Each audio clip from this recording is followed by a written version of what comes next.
Now on One, Pettifer channels viewers and listeners' complaints and worries to Sir Michael Checkland as an independently produced Biteback special presents the BBC's annual report to licence payers. See for yourself.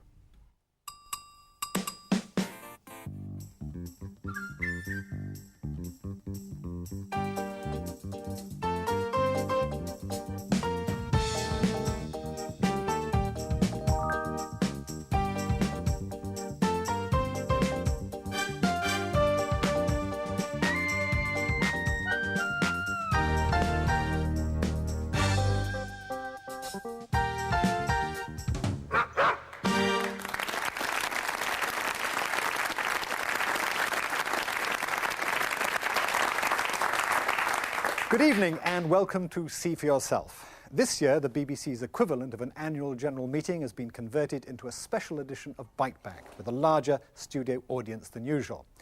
The Director General of the BBC, Sir Michael Checkland, has come to take his place in the Biteback hot seat. He'll be facing questions from viewers and listeners with complaints or queries about BBC radio and television.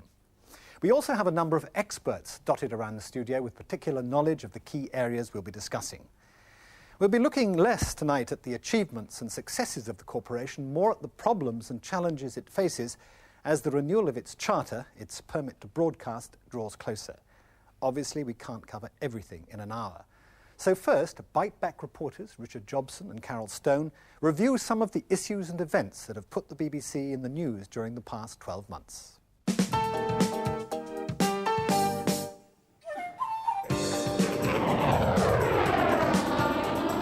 The Gulf War dominated BBC news coverage during the early months of the year. It brought 1 million extra listeners to a special rolling news on Radio 4 FM and awards for reporters who stayed on in Baghdad. Former ICI boss Sir John Harvey-Jones, who dispensed business advice in the BBC's own Troubleshooter series, turned his artillery on the corporation itself. He suggested cutting management by a third. The corporation set up 15 task forces to examine every aspect of its operations. Their findings are already making waves. February saw the unveiling of the new idents for BBC One and BBC Two. The latter won design awards. But what did the viewers think of them? Then came the launch of World Service television broadcast to Europe. An Asian service started up near the end of the year. Fancy seeing you at the doctor's. Well, yes. Is it the old trouble? Red Nose Day 3 raised more than £7 million and was just one of the charity fundraising events held by the BBC. Woman's trouble. In May, Junior Education Minister Michael Fallon called BBC's children's programmes fast food television and said they were too commercialised. Jane Drabble became the BBC's highest promoted woman in the television service when she was appointed Assistant Managing Director. And in June, John Burt, the Deputy Director General, was appointed to succeed Sir Michael Checkland in March 1993. As international events hotted up, the BBC in general and the World Service in particular showed they could reach the parts other broadcasters just can't reach. How did the Soviet president keep in touch when isolated by a coup? BBC лучше всего. And who breached the cell walls of a Beirut hostage? It wasn't only Terry Waite who was full of praise. I'm afraid I have to admit that the BBC has everybody beaten, hands down. In September, on Going Live, the hamburger generation bit back. But a third of the programmes are actually factual that we put out. A third of our programmes are factual. I mean, that's 88, as we were saying, but you mentioned Newsround. Heartbeat is another programme, 88 dramas a year. It's not all so. No, I accept that.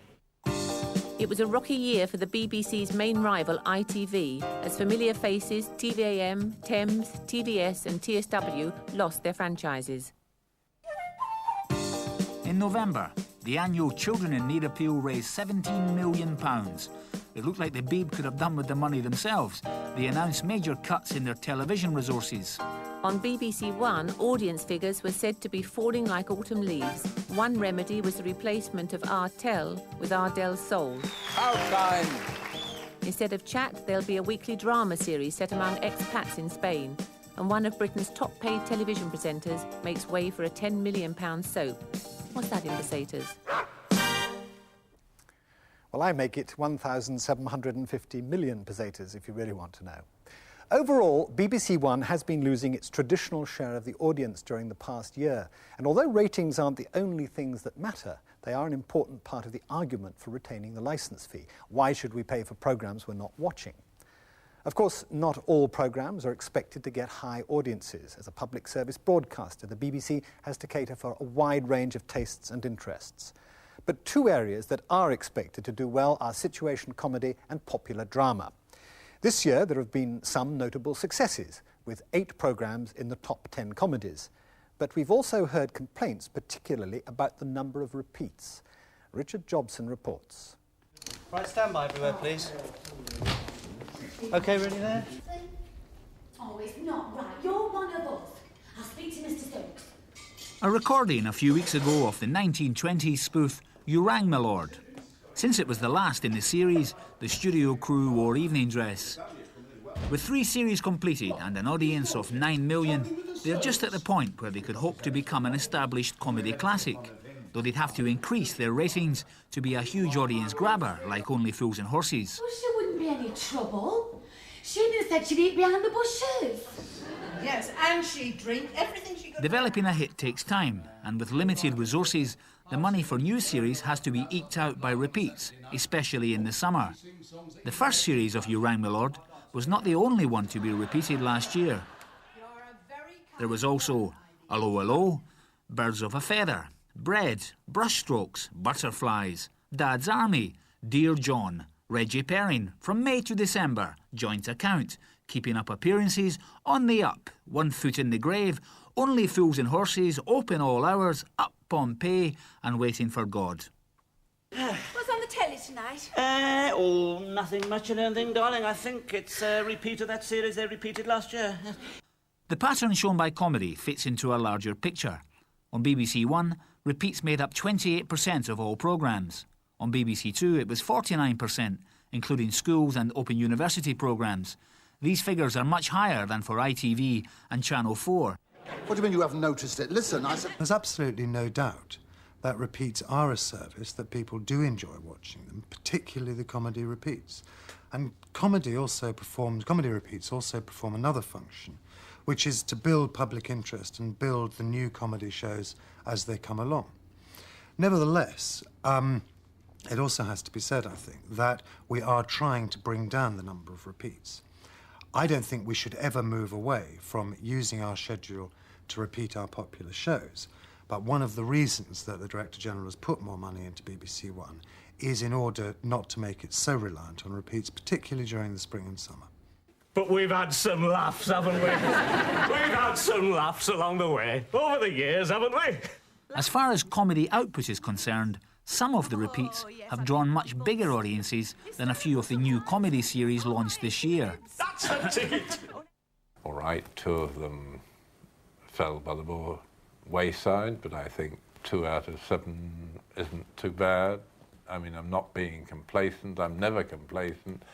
I've never done anything that I felt satisfied with in my life, and I'm not going to start now. There's always room for improvement in anything in life.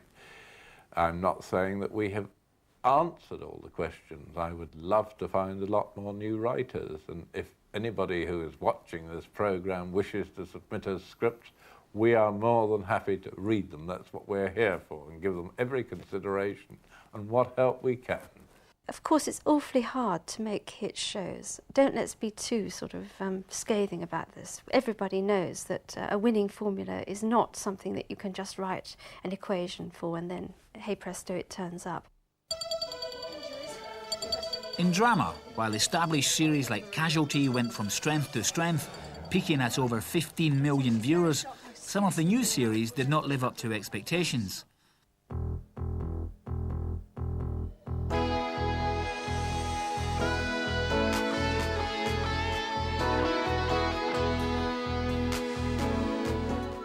Clearly we've had a disaster with Trainer this past autumn, which is a very odd example really of spending £5 million and not being I suppose, terribly careful about the content.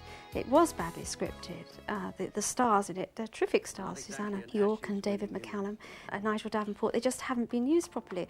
I mean, nobody even thought to give the horses a bit of character. You know, nobody seems to have read Black Beauty and thought, well, you know, let's have horses which maybe, you know, eat peppermints or open stable doors or something. And there's been no romance, no sex. So I don't quite know. It seems to me a lack of attention to the detail, if you like, of popular drama, and to have lost the touch, really, for things. We're not in the business of simply axing things after the first series because they don't do very well.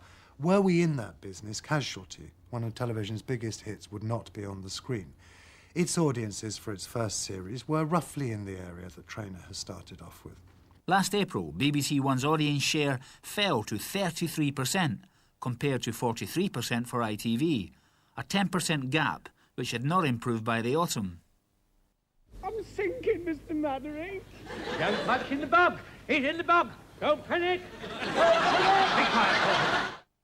The press began to notice something had to be done. I know that.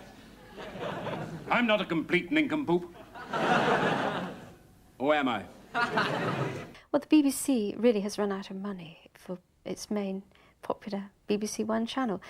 What's happened really is that they have, I think, spread themselves too thinly, and they have not been putting in the same amounts of money for programmes, certainly on BBC One, as ITV does. I mean, they're probably outpointed by about a third in terms of budgets, so ITV has more to spend.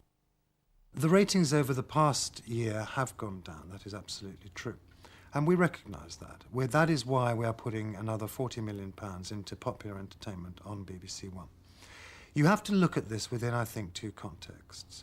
Firstly, ITV has been very strong. They've put a lot of money and a lot of effort into getting their franchises back. There is no guarantee that that will go on. And they've focused very strongly on drama.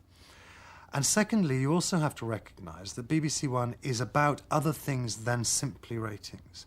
It is about remaining committed to a public service broadcasting schedule where a whole variety of programmes and subject matters and different ways of seeing and looking at things are included in a popular schedule. That extra £40 million for television, is that in fact an admission that BBC viewers, television viewers, have not been getting what they deserve? Well, when I became Director General in 1987, I thought the first priority was to strengthen news and current affairs. And we put a substantial amount of money to get this core part of public service broadcasting right. So we invested in overseas offices, we invested in specialist correspondence, we brought radio and television together. We knew we had to also correct the amount of money going into the popular base of BBC programming, which I believe is fundamental to the success of the BBC as a public service broadcaster for the future.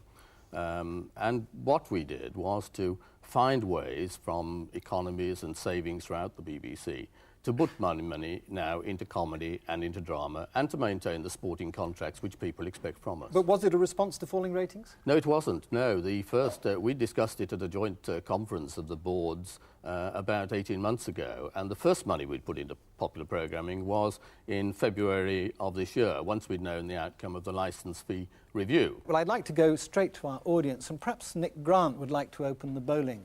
My question, Mr. Checkland, is this. We've lived through 12 years of a government which has basically said private good, public bad, whereas I think public is good, and I think that the public service commitment of the BBC should be maintained. I think overall for the future the BBC should be setting the standards for all other broadcasting services.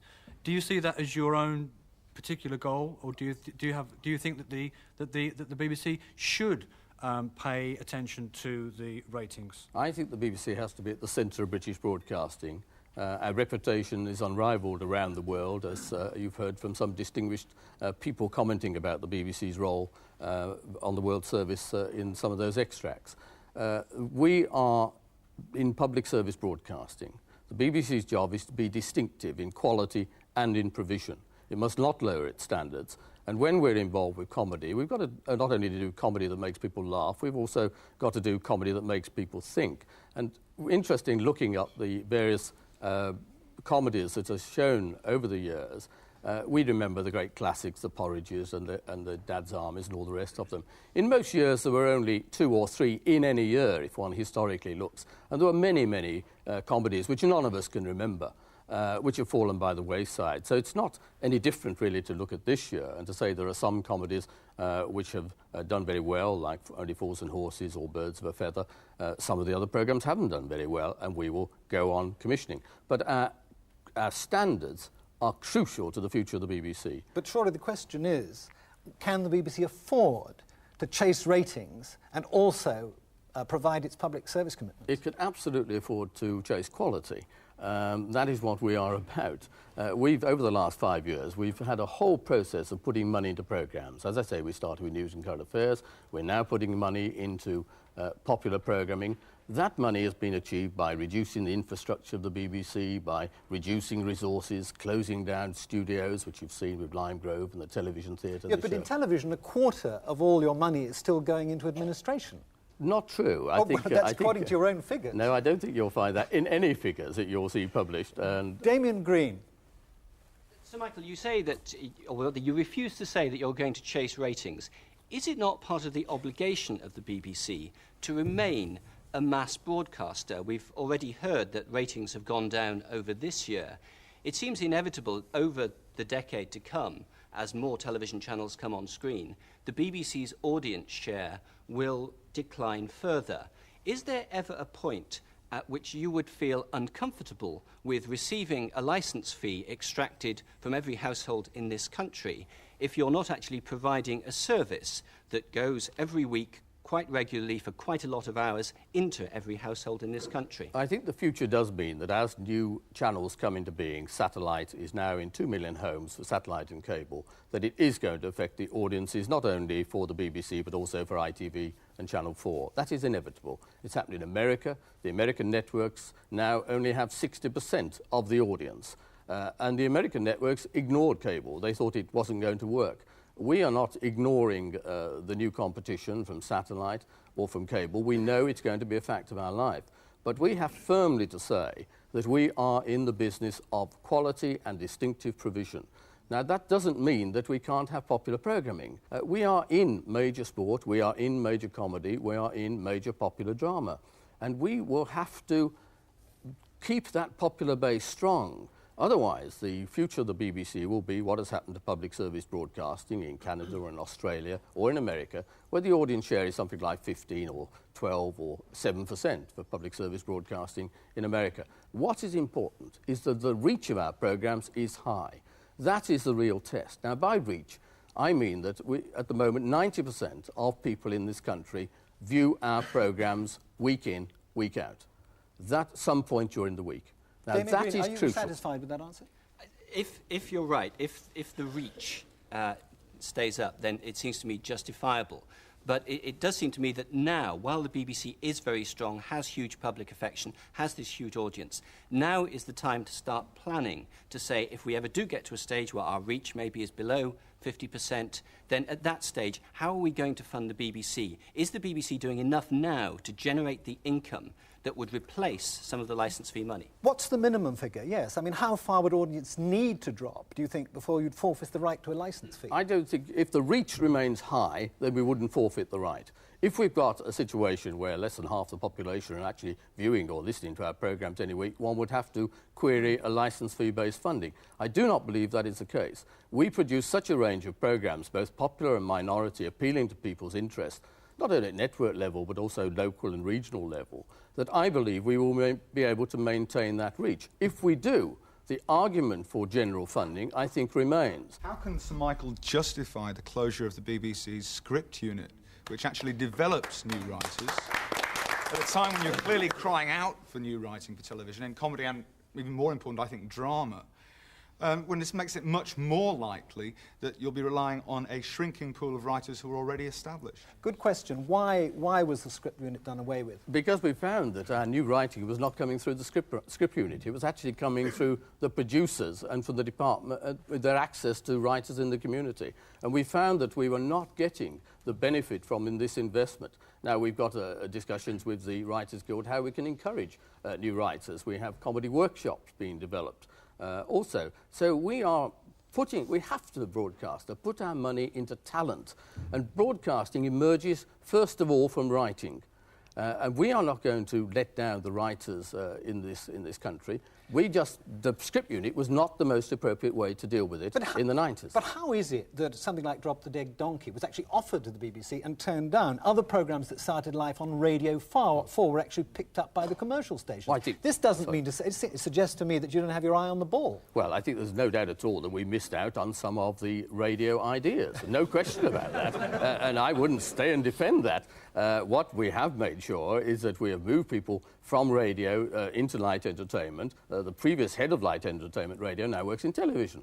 Now, we are actually making sure that we have proper movement of ideas between radio and television, and that will shoot benefits. No doubt we made mistakes. I wouldn't. A bit late in the day. Yes, sir. Well, I wonder what the BBC is going to do in the coming year to ensure that it once again produces national dramas in the way that it did with Play for Today or even something like the Forsyte Saga, and in the way that the independent channels have done this year with Darling Buds of May, Inspector Morse and GBH I'd like to focus on particularly because that seems to me exactly the kind of thing the BBC should have done and could have done and probably might have done it better had it got hold of it. I wonder what the BBC is going to do about that. I would have thought The Children of the North was actually a very contemporary film and a difficult film to make about life in Northern Ireland.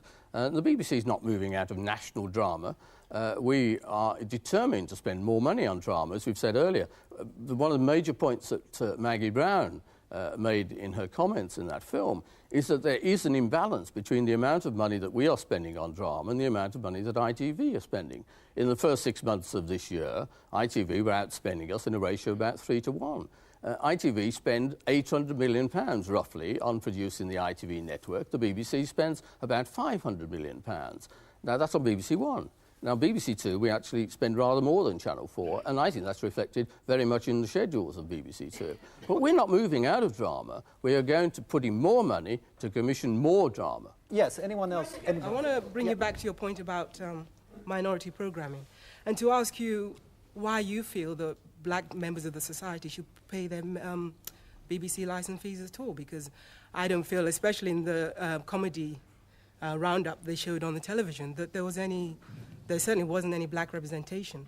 And as a black member of the society and as a license fee payer, I just feel it's a rip-off to keep charging black people. You may have heard that we've actually started a workshop for black writers, deliberately to encourage it. We are producing 6 new comedy series in the new year, and one of those will actually be covering will be written by a black writer, and will include black actors. And I would hope that in the whole fabric of programmes that we're making, that you would feel you're getting value for 21p a day. If you now have the practice of producers finding new writers, surely that's perpetuating this old boy network that BBC is famous for. Well, I hope not. I would have thought that if one takes comedy, we've concentrated on comedy, we are producing, this year, we're commissioning about 180 units of half-hour comedy. 3 years ago, we were commissioning about 130 units. Now, we are actually encouraging people to give us ideas, we're encouraging the top writers, and we want new ideas. We want them to be sent to us, so do send them. When Robin Nash asked for them, he meant it. I would like to ask Mr. Checkland, how does he account for the loss of cricket coverage? Well, can I talk? You have lost the World Series in Australia to Sky B. You have given up the Sunday afternoon league. You have given up the county championship apart from the semis and the finals, and I fear that next year the NatWest will go the same way. Why can't we have the cricket? It's quite a difficult job being Director General. We lost the cricket to Sky because Sky outbid us, and it was straightforward. Why did you outbid them? Because we did not know it was a closed bid. Well, you could have and we were told that there was no way we could go back to the negotiation. It was over Sky. I would like to show the highlights of Sky, and if Sky are listening tonight and they'd like to allow us to show the highlights of that cricket for BBC viewers, I will willingly pay for it.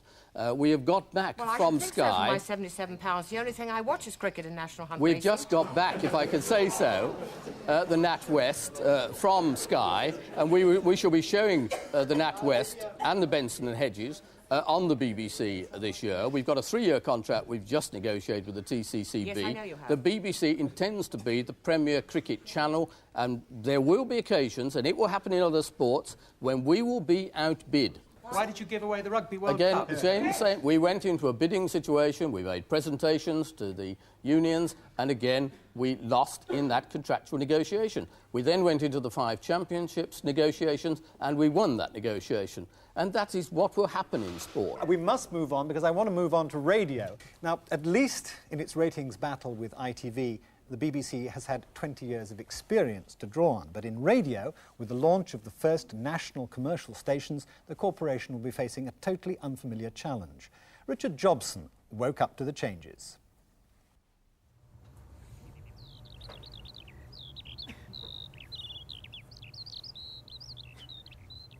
This is BBC Radio 4. It's 6:30, time for Today. Good morning from Sue McGregor and Chris Lowe. It's Monday, the 25th of November. 20 years ago, the BBC ruled the airwaves. There was the Light programme, the Home Service, and the third programme. No competition in sight. But things have changed since then.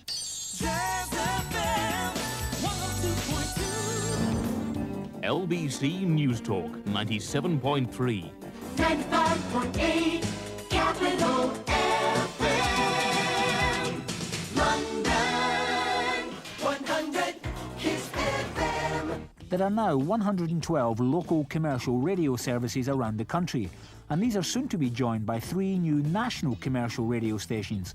So how has the BBC reacted to this competition? In the beginning, the Word already was. The Word was in God's presence, and what God was, the Word was. The Word has been the mainstay of Radio 4 for over 40 years, and during that period nothing much has really changed. But then controller Michael Green thought it was time for some radical rescheduling. Morning Story was moved to the mid-afternoon. Forward came the afternoon play from 3 to 2 p.m. At 10, the station splits into 2 frequencies, with entertainment on FM and the Bible on longwave. And, following the Bible, in the biggest shake-up of all, comes another sacred object. And now it's time for Woman's Hour with Jenny Murray. Good morning. Price wars and trading on a Sunday. Cutthroat competition at the supermarket. Plans to move Women's Hour provoked one of the biggest rows of the year, prompting thousands of complaints and strong opposition from the programme's production team. The BBC replied that changes were necessary to boost Radio 4's audience and were only made after extensive research. Has it worked? Well, there's no doubt that the change has been good for ratings, attracting up to 250,000 more listeners to Women's Hour. It was a bit of a shock to think, my goodness, this programme I've lived with all my life is actually going to move to the morning. We are encouraged, though, by the fact that we've put on 250,000 new listeners in the morning. That's a bigger audience listening to what I consider to be a very important programme. There's also an evening repeat starting the beginning of this year. So we hope that those people who can't listen to us in the morning will be able to get us in the early evening. It's not just Radio 4 which has been moved around. From tomorrow, Radio 2 listeners will wake up to a new schedule. And one of the men who's been moved is at work behind this door. Let's find out how he feels about the changes. Morning, Jameson here, back in the bunker after a week on the telly. My goodness, radio's best studio. Derek Jameson, Radio 2's morning presenter for 6 years, will be hosting a new late-night show with his wife Ella. You've got to think of the Beeb as like the old music hall. You are employed to do a turn. And they employed me to do the morning shift for all those years. And now someone up there on high has decided, let's change the acts, let's turn the bill round, and they've got me doing the late night one, the 10:30 at night. And it's my job as an artiste. I'm an artiste, I have to make it work. Schedule changes are one way of responding to the competition, but are they enough? Nationally, the BBC's audience share has fallen over the last 3 years from 65% to 59%. Over the same period, commercial radio's share has increased from 31% to 36%. But it's in London that the threat is most clear-cut. Last year, for the first time, more Londoners listened to commercial radio than to all the BBC stations put together. In the light of all of this, some critics of the BBC say it's time for a rethink, time to redefine the whole meaning of the BBC's public service remit. I'm on my way to meet a man well placed to comment on the fast-changing radio scene.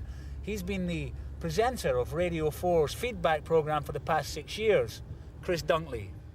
they've obviously got the difficulty that where they do face competition over popular music, they have tended to be losing. If you look at the London situation, which is the most dramatic, I suppose, they have lost quite heavily over recent years to popular, middle-of-the-road music stations. So they've got to decide what they're going to do with Radio 1 and Radio 2. In speech radio, on Radio 4, they've got to decide whether or not they want to run a rolling news service. There's been a lot of talk about it over the last few years with things like the Gulf War or Tiananmen Square. And they have to decide whether to put lots of resources into that and run a permanent news service. They have to decide whether they've got Radio 5 right. A lot of people would say they've got it wrong because it's had such low figures, and a lot of people are not clear about what it's trying to do. Radio 3 has always had a tiny audience. Can they sustain a station which costs so much per capita when they're being pushed into a more and more competitive situation? They face a huge dilemma across the entire front. A huge dilemma. Do you know the answer to any of those questions? I think what we've got to do is decide on the programme areas that we need to cover in the future. There's no doubt the BBC has always had a network monopoly in this country, and that's going to be changed very dramatically. And we've got to see what the competition's going to be like. We know that Classic FM is going to be the first network, and that comes on stream this year. We don't know what the second and third networks are going to be. But even at local level, there are now 105 commercial stations with split wavelengths in some cases competing against the BBC. So this is new territory for the BBC to be challenged in this way in radio. Well, let's talk about local radio in a minute, but first of all I'd like to talk about radios 1 and 2. Mike Phillips? I wonder if Sir Michael could tell us what the future holds for Radio 1 and 2, given the BBC's finite resources and the fact that the network of independent local radio stations throughout the UK provides a sort of programming that's virtually indistinguishable from that offered by Radios 1 and 2. Why does the BBC feel it needs to compete with the independent radio network? Well, I hope you don't find it indistinguishable, because if you actually take Radio 1, we don't just play records, we encourage new bands. We allow young groups who haven't got any recording contracts to come into our studios. I think we have about 5,000 studio hours a year devoted to new groups who have this opportunity to broadcast. That must be good for popular music making in this country. The most listened to radio bulletin on the BBC is not on Radio 4, it's on Radio 1 at 12:30 every lunchtime. Radio 1 includes community programmes where we talk to younger people about problems of drug abuse, alcohol, about job opportunities, career guidance, where we get millions of pamphlets which we get involved with and thousands of phone calls that we deal with youngsters. That isn't mirrored anywhere are you persuaded in the kind by of Radio that? 1. It may not be mirrored to the same degree at the moment, certainly not on a national basis, but before long we will have at least 3 independent national radio stations, one of which is more than likely to play popular music and will very likely take on the sort of public service aspects that you've mentioned. And they are a very limited amount of Radio 1's output. They're very good and should be commended, but they do nevertheless form a very small proportion of the output of Radio 1, which is basically wall-to-wall music. And the point you mentioned about the new bands, I believe, is also adequately covered by independent local radio and will surely be done by national radio as well. I think that I'd be very surprised if commercial stations who have got to be considering their advertising income and their audience levels are going to be prepared to commission and encourage new bands to deal with news, to deal with community issues in the way that the BBC has. One of the things that you say you're going to do, or possibly going to do, is to start a rolling news service. Now, Janice Foster-Jones, you have a particular interest in this, don't you? Yes, my husband was one of the Human Shield hostages in Iraq, and whilst he was away, I was desperate for up-to-date news. So I was delighted that you introduced the rolling news service during the Gulf War. Would you like to be permanent? Yes, I would. I'm rather disappointed that you haven't continued it, because I think it was very popular. There have been a lot of important news stories this year. And we are now in 1992. I feel there's scope for a lot more detailed news from Europe. Well, Sir Michael, we've got a general election coming along. Can you promise us a rolling news service by then? No, I don't think we're planning to do that. There are a number of issues involved. We know when there is a major news story like the Gulf, clearly there is a great appetite for it. And indeed, when the Gorbachev coup in August and when Terry Waits returned, we always now split Radio 4 and put a news service, an extended news service, on long wave, because long wave will be the future of such a service. What we're considering is whether we can sustain such a service through normal events. Now, there are a number of views on that. We don't want it to be more speculation and not enough news. That irritates people enormously. I went to a public meeting in Henfield, and we asked how many people in the audience, of 350, wanted a rolling news, and 3 people put up their hand. So it's something we have to consider very carefully. There's no doubt that I believe that by the mid-90s we shall have such a service. But it does involve extra money. I think the costs, when I last looked at them, were about £12 million of extra money to run this service for 24 hours a day. We've got to find that money from somewhere. We've got to get the right kind of service. I believe it will be part of the whole fabric of public service provision in radio by the mid-90s. It's not going to come in 1992. Yes, sir. What worries me about the development of continuous news is that there's no attempt to use the extra time to give a balanced and coherent news programme. You'll double the length of a news bulletin and the entire rotten bulletin will be devoted to one topic. When, in the first week of the Gulf War, the government found £1 billion to shore up the poll tax, there were the highest unemployment figures for 10 years. Both those stories got 2 sentences each on BBC radio bulletins at a time when you were broadcasting continuous news all day. And it seems to me if there's any serious consideration of even making the extended news bulletins permanent, that there needs to be some discipline, some self-discipline among the broadcasters to say, we're going to try and cover the whole range and not get obsessed with the flavour of today. I absolutely agree with that. I mean, that is the objective. When you're in the Gulf War, I think you'll accept that that was a particular circumstance. For a few days, yes. But there's no doubt that we wish to cover in depth all the stories. We want to reflect all the range of opinions as authoritatively as we can. That's why we put more money to get specialist correspondents. That's why we want to go into depth, and the rolling news may well be the answer to that. We've got to get the right framework. There's another fact I didn't mention. I have to be very careful about depriving people of their programmes. The Radio 4 audience is an audience that loves Radio 4, and we have not yet got our transmitters in place to actually get as good a coverage on FM as we've got on long wave. And that is an important consideration, in my mind, and a strategic consideration. We're spending about £5 million a year on FM transmitters. It's no use us producing the programmes if we're not satisfied that people can hear, and we're not causing immense resentment by depriving people of their favourite programme. Can we broaden this out a bit? Patrick Bowman, I think you've got a question. Yes, I'd like to turn the question to music. A couple of weeks back, Marmaduke Hussey, the chairman of the BBC, said in a newspaper interview that he saw the BBC as the guardian of the cultural heritage. That's fine. That's exactly what one would expect of public service broadcasting in this country and what it's always been. He also added a little boast, a proud one at the end, that the BBC was the largest employer in the world of musicians and composers. How does that sit with the recent announcement that the BBC is contemplating axing its 5 orchestras? Well, we haven't announced that we're contemplating it. We have a series of groups looking at the future of the BBC, in which they're looking at all sorts of themes, like the BBC as an entertainer, as an information provider, as an employer, as a cultural provider. The cultural group that have looked at it have produced their report. That hasn't been discussed yet by the Board of Management or the Board of Governors, but a leak of it went into the independent newspaper. We haven't considered that proposition at all. I don't contemplate the axing of orchestras. I see the role of the BBC as a cultural patron as one of its most important and prime characteristics, and one that should be sustained. The only question to be addressed is whether the funding arrangements should be identical for all our orchestras. If you take the Welsh Orchestra, for example, that is jointly funded between the licence payers and the Welsh Arts Council.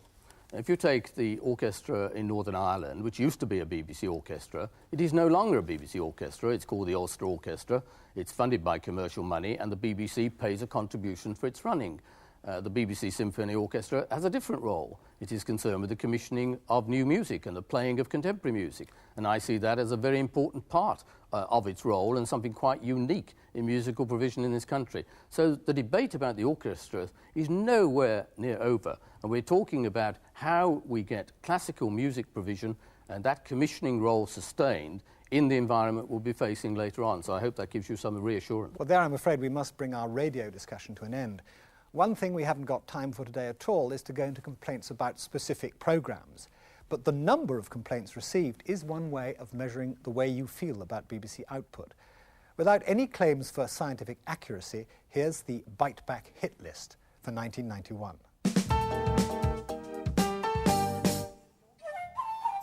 At number 10 is the old chestnut of anti-Tory bias, raised back in October by Tory party chairman Chris Patten. If you don't like the 6 o'clock or 9 o'clock news, phone up. If you don't like Panorama, phone up. If you don't like the Today programme, I can't imagine that would ever happen. A Sunday Times Maury poll later found that the majority of people think the BBC unbiased, and those who do detect any bias think it is in favour of the Tories. At number 9, there were complaints throughout the year about the raunchy lyrics on Top of the Pops. But people are still having sex and nothing seems to stop them. Presumably more of a problem for parents than for the children who buy the records and get them into the charts in the first place. The number of calls about BBC Two's Saturday Night Out, an evening of programmes for or about homosexuals in November, sent it straight to number 8. But nearly half the calls received were complimentary about this bold piece of programming. What do lesbians actually do?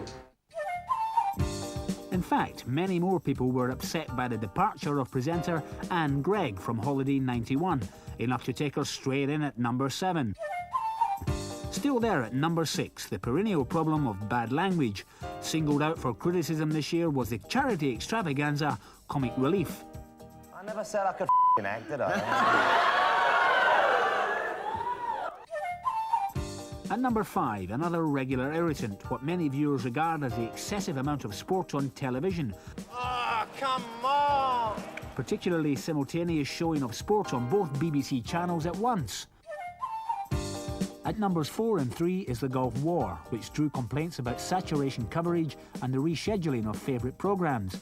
Many viewers objected to a perceived pro-Iraqi bias, particularly in the coverage of the Allied bombing of the Baghdad bunker. The second biggest cause for complaints against the BBC is scheduling alterations as a whole. Many people are upset when the BBC promises to broadcast a certain programme at a certain time and then doesn't. But beating everything else and in at number 1 with a bullet, the most complained about programme of the year was the one that was never even shown. A vigorous campaign led by religious groups succeeded in persuading the BBC not to show the controversial film The Last Temptation of Christ. I suppose it is rather ironic that the most complaints were received about a programme that was never shown. Of course, the BBC was then criticised for giving in to the complainers. That's the way it is. If you've complained to the BBC, have you ever wondered what happens to your phone call or your letter? How much notice does the BBC take of the complaints it receives? And how accountable is it to its viewers and listeners? Well, Biteback reporter Carol Stone has been to find out.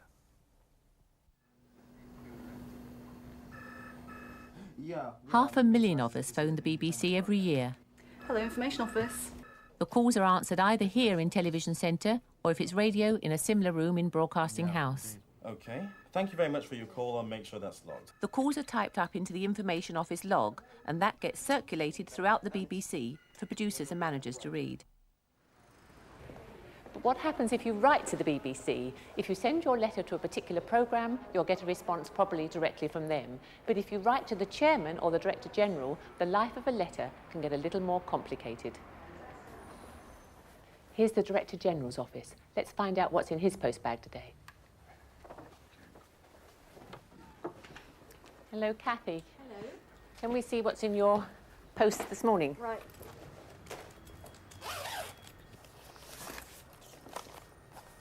Now, is this an average? Is it a lot? No, this looks pretty normal. Thames Television? No, Thames Polytechnic.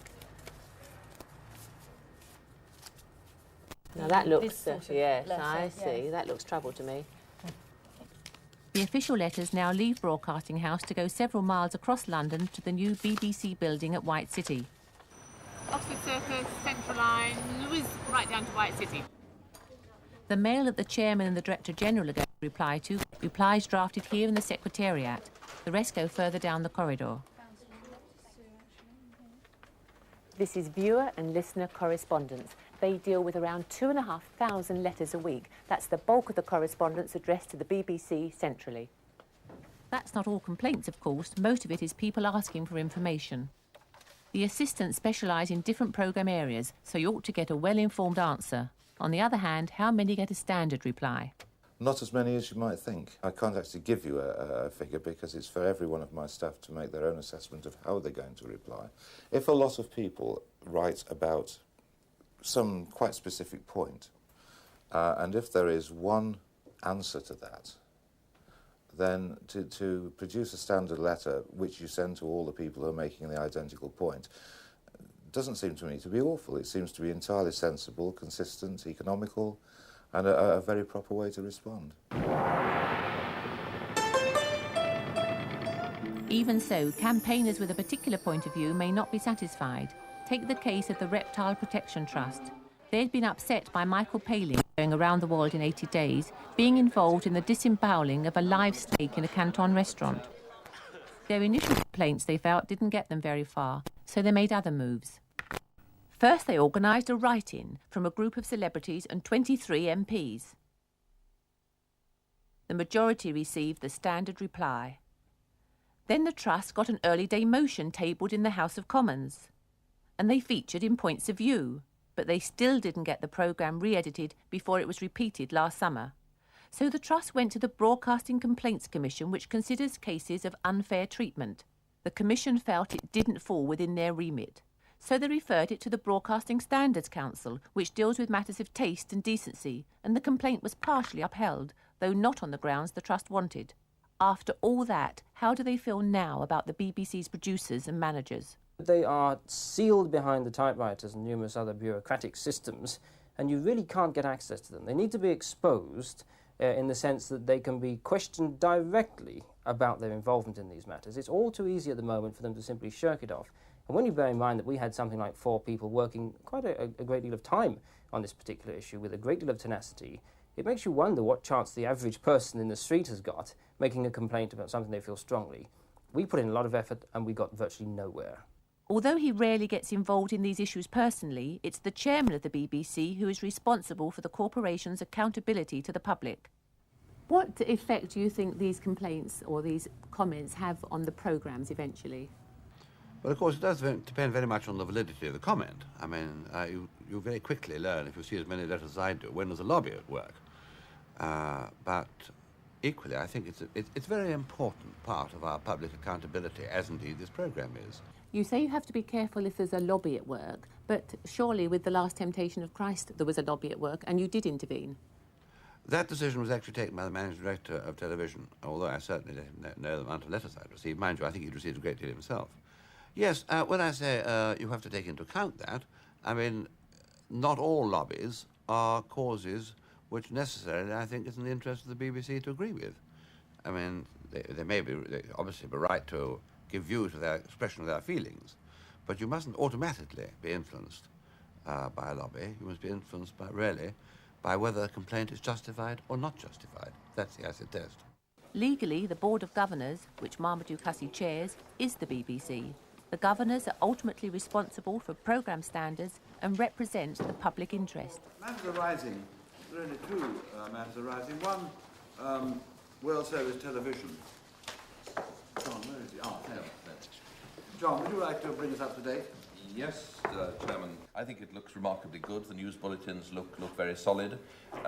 We're all aware... They meet on a regular basis with the Director General, whom they appoint, and the other members of the Board of Management, who run the corporation day to day.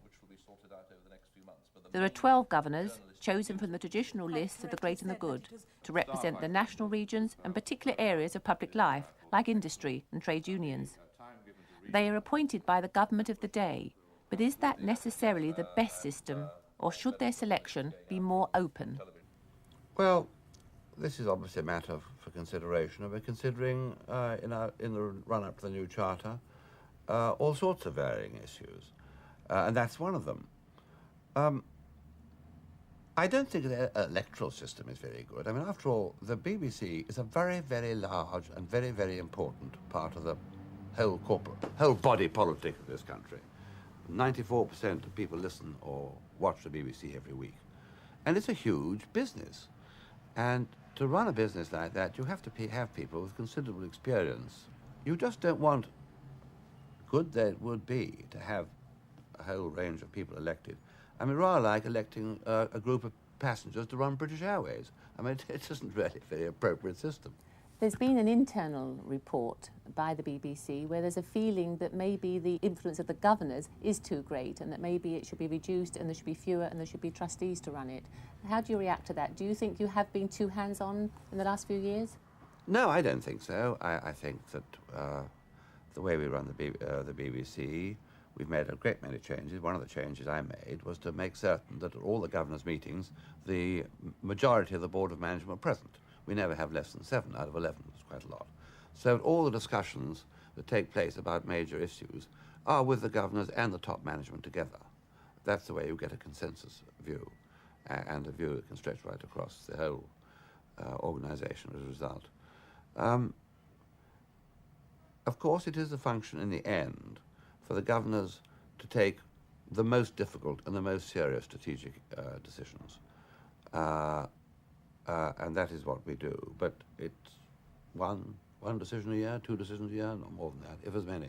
Well, since you've been chairman, you've made some significant decisions as far as the Director General is concerned. Yeah. You've sacked one Director General. The present Director General is leaving before he would want to. Do you feel that that's a position that he should be allowed to be put into, a very difficult position for him? I'm not going to discuss personalities. The first Director General did actually resign. We renewed the present Director General's contract for a further year, so he has a spell of 6 years. We then decided to pass the baton, if you like, on to his deputy, who'd been his deputy. They're both very able men. One has done an extremely good job, I'm sure the next will as well. There has to be some method of appointing whom is the best person to look after the BBC over a period of years. Well, so Michael, on this question of accountability, I believe that a task force within the BBC has suggested that the Board of Governors has become too involved in everyday management decisions rather than representing the public interest, which is really its job. Now, you've been working with them for 6 years. What do you think? Yes, it isn't my experience. I'm the closest, I suppose, to the Board of Governors than anybody in the BBC. I think the Chairman was right in saying that we now do involve the Board of Management in the Board of Governors discussions in ways which we didn't 5 years ago. And I think that has enabled the BBC to play to its strengths across radio and television in ways that it didn't. So I don't actually believe that there's been intervention in the day-to-day management. The classic definition, I think, if I could just say that the role of the Chairman, the role of the Director General, was at Michael Swan's, I think, which was that the Chairman should read the map and the Director General should drive the car. I think actually what has happened is that I've driven the car and we've jointly read the map because the strategy has emerged from discussions between Board of Management and Board of Governors. Yeah, but surely there is a conflict of interest if the Board of Governors is involved in making decisions which it then has to represent the public interest on. Well, they are there to make sure the public interest is maintained and that I'm sensitive to it. Now, we are all members of a public service broadcasting organisation. We joined it because the BBC was that kind of organisation. You're totally happy about the way the Board of Governors works? Over the last 5 years, I have not found it a difficulty which some of my predecessors have had. But how did you feel about the fact that your appointment was not extended for a further 5 years? It was widely reported that you wanted and expected it to be. I certainly didn't expect another 5 years, and I think I'm sometimes misrepresented there. It was a question of what was the most appropriate time for me to go. Somebody had to lead the BBC through the Charter and beyond the Charter, and therefore there had to be a sensible period of transition, and certainly wouldn't have been appropriate for me to have gone on until I retire in 1996 in any case, before the Charter at the age of 60. But you're suggesting you would have liked longer? Certainly. I made it quite clear that I thought the most appropriate time for me to go was probably in 1994, after the next financial inquiry had taken place into the BBC, than in 1993. Of course, you have presided over the BBC for the first time, I think, in its history, over a period of contraction rather than expansion. Don't you feel rather badly about that? It was inevitable. We had always expanded, our income had grown. That wasn't going to be the future. We had to move from a position where we had always been a monopoly, we always felt we had to do everything ourselves, and the world had changed outside us. Independent producers were going up, new facility houses were developing. We're sitting now in an independent studio. These were developing. The BBC had to be prepared to say, right, we will now use these resources, we won't do everything ourselves, and that meant inevitably the size of the BBC would be contracted. You may not worry about it, but some people do. Jocelyn Hay, the voice of the listener and viewer. Yes, indeed, I do, and I'm very glad you've mentioned policy, because this is of concern. The BBC's role has been central to the quality of British broadcasting, and I think in the future scenario it's probably going to be even more important. Now, it comes off the renewal of its charter in 1996. The Home Secretary has called for a public debate before any far-reaching decisions are made. I would like to know what your vision of the future shape and size of the BBC is at that time, in 5 years' time, because it seems from the outside that many decisions, many priorities are being redefined within the BBC, and decisions are being made now which will preempt much of that debate in future. And they are being made very often, it seems from the outside, for short-term financial reasons rather than from long-term reasons of providing a strong central core of British broadcasting. Can we answer that? Are irrevocable decisions being made now? No, what we've done is set up these 15 groups to actually ask the difficult questions. What should the BBC be doing for the future that it's not doing at present? We've talked about a 24-hour rolling news. What should it not be doing that we are doing at present? And we've talked a bit about popular music and all these kind of issues.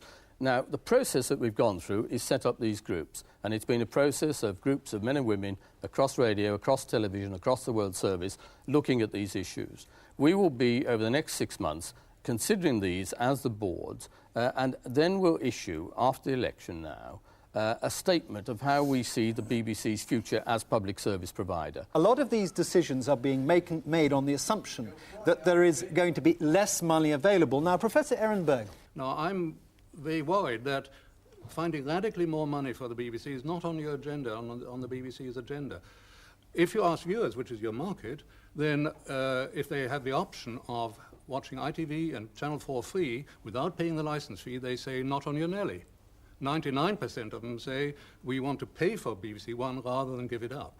My question, Michael, is do you think that viewers, your market, want you to raise more money from them to make better programs, a wider range of better programs, or at least programs as good as they used to have, or do you want to have do they want to have cuts?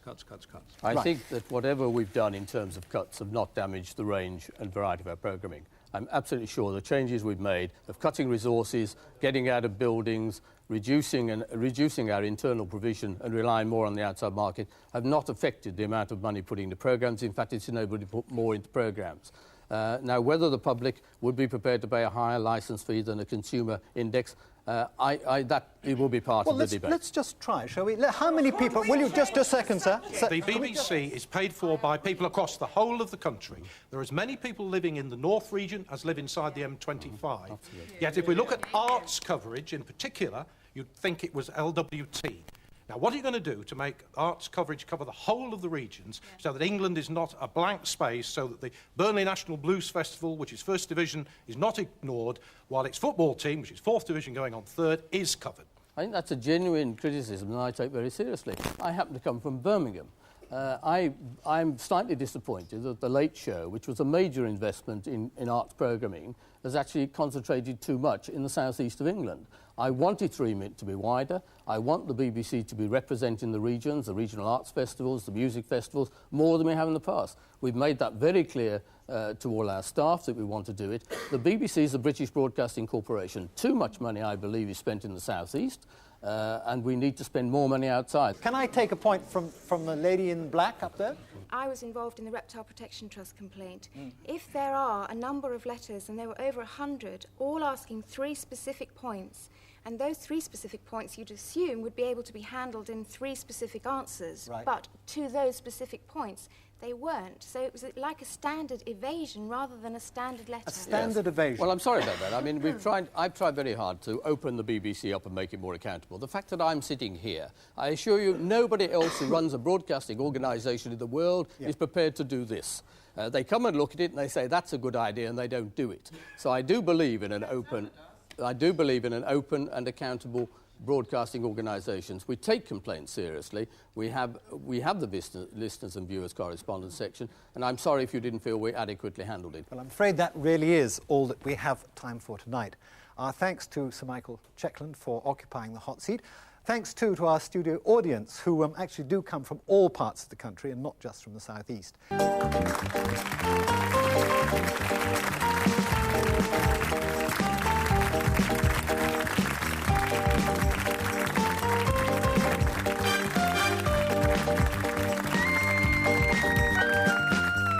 You can write to us at Biteback, PO Box 2085, London W12 8XR. And please include your phone number. Or you can call us on the hotline on 081 749 9779.